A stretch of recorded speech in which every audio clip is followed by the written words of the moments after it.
அனைவருக்குமே வணக்கம். சற்று முன் கிடைத்திருக்கக்கூடிய ஒரு மிக மிக முக்கியமான செய்தி ஒன்று வெளியாகி உள்ளது. சற்று முன் திமுகவின் நிர்வாகி வெட்டி கொலை, போலீஸ் குவிப்பு, இது மாதிரி பார்த்தீங்கன்னா செய்திகள் வெளியே இருக்கு. ஸோ காலையில் பார்த்தீங்கன்னா ஓட திமுகவுடைய ஒரு முக்கிய புள்ளியாக தான் பார்த்தீங்கன்னா மர்ம நபர்களால் 2 பேர் பார்த்தீங்கன்னா இப்போ கொலை செய்யப்பட்ட சம்பவம் தான் இப்போ திமுகவுடைய பெரும் அதிர்ச்சியை ஏற்படுத்தியிருக்கு. ஸோ இதை பற்றி இந்த வீடியோவில் நாம் முழுமையாக பார்க்கலாம். ஸோ அதுக்கு முன்னாடி நம்ம சேனலுக்கு இப்போ தான் நீங்கள் முதல் முறையாக வந்திருக்கீங்க அப்படின்னா மறக்காமல் நம்மளுடைய சேனலை சப்ஸ்கிரைப் பண்ணி சப்போர்ட் பண்ணுங்கள்.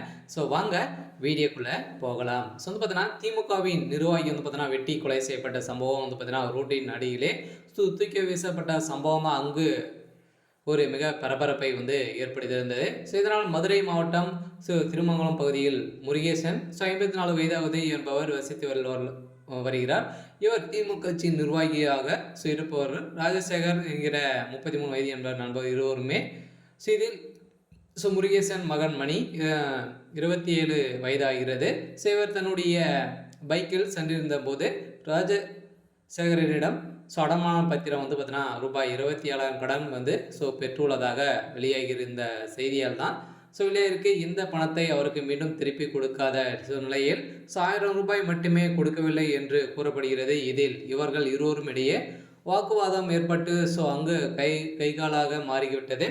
இந்த நிலையில் தான் கடந்த 25ஆம் தேதி ராஜசேகர் தன்னுடைய நபர் பொன்னி பார்த்திபன் என்பவருடன் பேசி கொண்டிருந்த போது அப்போது அங்கு தன்னுடைய நண்பர்களை சரவணன் பூமர் சரவணன் ஆகியோருடன் மணி வந்துள்ளார். அப்போது அங்கு இருவருக்குமே ஏற்பட்ட தள்ளுமுள்ளு ஏற்பட்ட காரணத்தால் பார்த்தீங்கன்னா அப்புறம் இருந்தே ஒரு முன்னணி விரோதங்கள் வந்திருக்கக்கூடிய நிலையில் இப்போ அதிரடியாக நேற்று இரவு பார்த்தீங்கன்னா இரவோடு இரவாக வெட்டி கொலை செய்யப்பட்ட சம்பவம் தான் இப்போ மதுரையில் பெரும் பரபரப்பை ஏற்படுத்தியிருக்கு.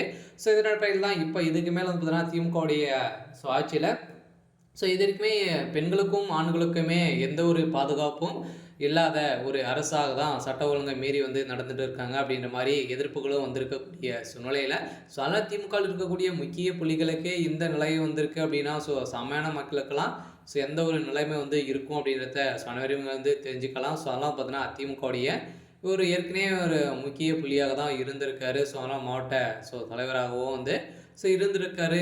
இந்த அடிப்படையில் பார்த்தீங்கன்னா இப்போ வெட்டி கொலை செய்யப்பட்ட சம்பவத்தில் திமுகவில் ஒரு பரபரப்பை ஏற்படுத்தியிருக்கு. அதனால் முதல்வர் திமுகவுடைய தலைமையகத்துக்கே ஒரு மிகப்பெரிய ஐடியாக தான் விழுந்திருக்கு. வருகின்ற சட்டமன்ற தேர்தலுக்குள்ளே திமுக மீது திணிக்கக்கூடிய அனைத்து சமமான பேர்களையும் பார்த்தீங்கன்னா எப்படி திமுக நீக்கும் அப்படின்றது தான் பெரிய கேள்வியாகவே இருக்குது. அதனால் வருகின்ற சட்டமன்ற தேர்தலுக்குள்ளே திமுகவுக்கு ஒரு மிகப்பெரிய பதிலடியாக தான் இருக்க போகுது. இருந்தாலும் என்ன நடக்க போகுது அப்படின்றத வெயிட் பண்ணி பார்க்கலாம். இது மாதிரி செய்திகளை தெரிஞ்சுக்கணும் அப்படின்னா மறக்காமல் நம்மளுடைய சேனலை சப்ஸ்கிரைப் பண்ணி சப்போர்ட் பண்ணுங்கள். தேங்க்யூ.